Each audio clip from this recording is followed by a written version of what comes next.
देखिए, जैसे हम कोई जॉब करता है, कोई बिजनेस करता है, दुनिया के अंदर ये दो ही रास्ते हैं पैसा को कमाने के लिए। लेकिन हमारे देश के अंदर 90% लोग ऐसे हैं जो जॉब के अंदर अपने आप को प्रायोरिटी देते हैं। और ये तीन टाइप्स की मेंटेलिटी होती है हमारे हिंदुस्तानियों की, हमारे इंडियंस की। ये तीन टाइप की मेंटेलिटीज है जिसको हम आज देखेंगे। लेबर क्लास मेंटेलिटी क्या होती है?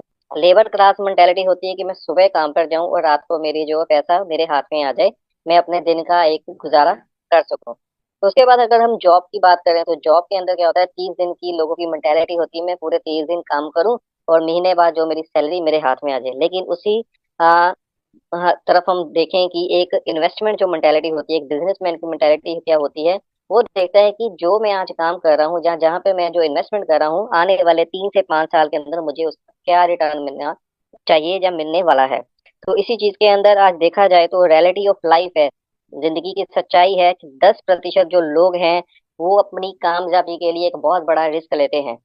वहीं पर 90% लोग ऐसे हैं जो कभी भी रिस्क लेना नहीं चाहते और एक एवरेज लाइफ जीते हैं, क्योंकि उनको लगता है कि ये जो अपॉर्चुनिटी नहीं है, ये एक स्कैम है, ये फ्रॉड है। और इसी चक्कर के अंदर वो कभी भी कोई जिंदगी के अंदर बड़ा काम नहीं कर पाते और अपनी जिंदगी को एक एवरेज लाइफ की तरह जीते हैं। ये आप पे डिपेंड करता है दोस्तों कि आपने क्या जिंदगी के अंदर करना है। अगर आप बड़ा रिस्क लेना चाहते हैं या लेने की आपके अंदर क्षमता है, तो आइए, आपका बहुत स्वागत है इस सिस्टम के अंदर, और आप भी हमारी तरह एक बड़ी ऊंचाई को छू सकते हैं।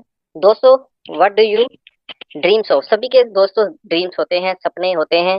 सपने क्या होते हैं? किसी का सपना होता है कि कोई लग्जरी गाड़ी हो उसके पास, किसी के पास ये सपना होता है कि कोई विदेश यात्रा करे, किसी का सपना होता है कि उसके बच्चे जो हैं अच्छी एजुकेशन ले। अलग अलग प्रकार के सपने होते हैं, क्योंकि जितनी धरती के ऊपर कहते हैं कि लोग हैं, उतने ही उनके अंदर इच्छाएं हैं और उतने ही अंदर उनके अंदर सपने हैं। ये ख्वाबों की दुनिया है और ख्वाब हमारे जिंदा रहने चाहिए। लेकिन है क्या कि हमारे हालातों की वजह से, हमारे जिम्मेदारी की वजह से, घर की वजह से हमारे जो सपने हैं कहीं ना कहीं वो दफन हो चुके हैं। लेकिन आज दोस्तों ट्रेजर एनएफटी ने हमारे वो सपने जिंदा ही नहीं किए, लेकिन सपने को पूरा भी किया है। वे ऑफ इन्वेस्टमेंट, उन सपनों को पूरा करने के लिए हम क्या करते हैं, अपना जो सेविंग्स होती है उसको कहीं ना कहीं पे हम इन्वेस्ट करते हैं, ताकि वो आगे कुछ ना कुछ हमें ब्याज दे, कुछ ना कुछ इंटरेस्ट दे, और हमारे दुख तकलीफ के अंदर या हमारे सुख के अंदर वो हमारे जो पैसे हैं वो कहीं ना कहीं हमारे यूज हो। तो इन्वेस्टमेंट के रास्ते क्या हैं? जैसे हम बैंक की बात करें, तो बैंक के अंदर अगर हम एफडी करवाते हैं तो हमारे को जो सालाना ब्याज मिलता है वो मिलता है 5% से लेकर 7%। पोस्ट ऑफिस के अंदर अगर हम अपनी इन्वेस्टमेंट करते हैं, अपना कोई एफडी करवाते हैं, तो 5 से लेकर 6% का जो हमें ब्याज मिलता है। गोल्ड के अंदर बहुत सारे लोग ऐसे होते हैं जो गोल्ड के अंदर हम इन्वेस्टमेंट करते हैं, 7% लगभग सालाना उनको ब्याज मिलता है। और कुछ लोग ऐसे होते हैं जो लैंड के अंदर, जैसे बड़ी बिल्डिंग को खरीद लेता है, लाखों करोड़ों की बिल्डिंग वो होती है, उसको वो लेता है और साल 2 साल 5 साल 10 साल जितनी देर उसका रेट नहीं बढ़ता उतनी देर वो बेच नहीं पाता। ठीक है, लेकिन इसके लिए क्या होता है, आपको हाई इन्वेस्टमेंट की जरूरत होती है। और इंश्योरेंस सेक्टर के अंदर बहुत सारे लोग ऐसे होते हैं जो अपना पैसा इन्वेस्ट करते हैं, लेकिन इंश्योरेंस के अंदर आप कभी भी उस चीज का फायदा नहीं ले पाते। अपनी जो पैसा होता है उसका खुद आप यूज नहीं कर सकते, क्योंकि उसका जो क्लेम मिलता है वो आपकी डेथ के बाद मिलता है। आफ्टर डेथ उसका आपको बेनिफिट मिलता है। और म्यूचुअल फंड्स के क्या होता है कि 12 से लेकर 15% जो आपको सालाना ब्याज मिलता है। तो इन सभी चीजों को लेकर अगर आज आज की डेट में हम देखें तो शायद हम पॉसिबिलिटी नहीं है कि अपने सपनों को पूरा कर सकते हैं। और इसी चीज के चलते चलते एक इन्वेस्टमेंट का पार्ट और बड़ा, जिसको हम शेयर मार्केट, क्रिप्टो मार्केट या फॉरेक्स मार्केट की हम ट्रेडिंग बोलते हैं। लोग बहुत सारे ऐसे हैं जो ट्रेडिंग की तरफ मूव हो रहे हैं। लेकिन देखा जाए दोस्तों तो ये शेयर मार्केट, क्रिप्टो मार्केट और फॉरेक्स मार्केट जिसकी मैं बात कर रहा हूँ, ये हाई रिस्क की एक मार्केट्स होती हैं, जिसके अंदर 98% लोग ऐसे होते हैं जो हमेशा लॉस के अंदर रहते हैं। उसका कारण ये होता है कि ना तो उनके पास स्किल्स होती है, ना एजुकेशन होती है, ना ही उनके पास इतना बैकअप होता है कि वो अपनी फंड को मैनेज कर सकें। और किसी ना किसी के कहने के ऊपर वो कोई ना कोई मार्केट के अंदर एंटर तो कर लेता है, लेकिन उसके अंदर, लेकिन इसी चीज के साथ चलते चलते एक ऐसी मार्केट उभरी जिसने आज बहुत सारे लोगों को एक नई ऊर्जा प्रदान की है, नई टेक्नोलॉजी आगे दी है उनको, और बहुत सारे रास्ते ऐसे दिए हैं पैसा कमाने के। और इस मार्केट का नाम है एनएफटी। जी हाँ दोस्तों, एनएफटी। आइए जानते हैं ये एनएफटी क्या है। What is the non fungible token NFT? दोस्तों, एनएफटी का मतलब होता है नॉन फंजीबल टोकन। पहले हम जानेंगे कि फंजीबल क्या होता है, फिर हम नॉन फंजीबल के बारे में बात करेंगे। फंजीबल चीज वो होती है जो रिप्लेसमेंट होती है, रिप्लेस की जा सकती है। जैसे मेरे पास एक 500 का नोट है, आपके पास एक 500 का नोट है। अगर हम आपस में वो 500 का नोट एक्सचेंज कर ले तो उसकी वैल्यू का कोई भी फर्क नहीं पड़ेगा। लेकिन अगर उस चीज के ऊपर एक किसी आपके नोट के ऊपर किसी सेलिब्रिटी के सिग्नेचर हो जाएं, ठीक है ना, तो वो जो 500 रुपए की वैल्यू है वो 5 लाख भी हो सकती है, 5 करोड़ भी हो सकती है। ठीक है। और इसलिए ये एक नॉन फंजिबल होगी, नॉन रिप्लेसमेंट होगी। जो चीज रिप्लेस हो सकती है उसको फंजिबल बोला जाता है, जो चीज रिप्लेस नहीं हो सकती उसको नॉन फंजिबल बोला जाता है। और इसी चीज के ऊपर जैसे ये नॉन फंजिबल चीजें क्या होती हैं, यूनिक होती हैं। जैसे ताजमहल यूनिक है दुनिया के ऊपर, ऐसा ऐसी कोई चीज और नहीं बन सकती। गोल्डन टेम्पल यूनिक है, कुतुब मीनार यूनिक है। ऐसी सारी चीजें जो एक दूसरे से यूनिक हैं वो सारी क्या होती हैं, नॉन फंजिबल्स होती हैं। तो उसके बाद ये रेयर होती हैं, दुनिया के अंदर वो बहुत कम होती हैं। और ट्रांसफरेबल होती हैं एक दूसरे के साथ, मतलब कि कह सकते हो NFT can be freely traded on specific market से एक दूसरी मार्केट के ऊपर आप ट्रांसफर कर सकते हैं। और इसका एक ओनरशिप होती है। ओनरशिप कहने का मतलब क्या होता है कि आपके पास एक गाड़ी है, आप उसके फर्स्ट ओनर हैं।